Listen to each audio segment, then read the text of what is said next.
কিশোরগঞ্জ জেলা, ভৈরব উপজেলা এবং ব্রাহ্মণবাড়িয়া জেলা, আশুগঞ্জ উপজেলার মাঝামাঝি সৈয়দ নজরুল ইসলাম সেতু, যা ভৈরব সেতু নামে পরিচিত। অনেকের কাছে তা আশুগঞ্জ সেতু নামে পরিচিত। ভৈরব ও আশুগঞ্জের মধ্যে মেঘনা নদীর উপর অবস্থিত একটি সড়ক ও রেল সেতু রয়েছে। সেতুটি প্রথম দিকে বাংলাদেশ যুক্তরাজ্য মৈত্রী সেতু নামে পরিচিত ছিল। 2002 সালে তৎকালীন প্রধানমন্ত্রী বেগম খালেদা জিয়া সেতুটি উদ্বোধন করেন।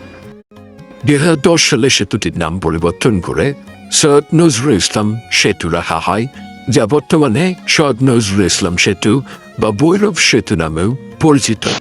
সেতুটি ঢাকা সিলেট মহাসড়কের একটি গুরুত্বপূর্ণ অংশ এবং এটি ঢাকা ও দেশের উত্তর পূর্বাঞ্চলের মধ্যে যোগাযোগ ব্যবস্থা উন্নত করেছে এবং গুরুত্বপূর্ণ ভূমিকা রেখে যাচ্ছে।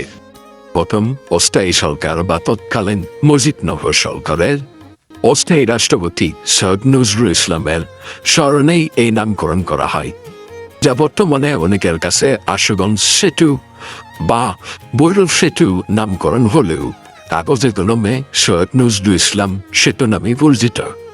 আর এটি নামকরণ পরিবর্তন করা হয় 2010 সালে।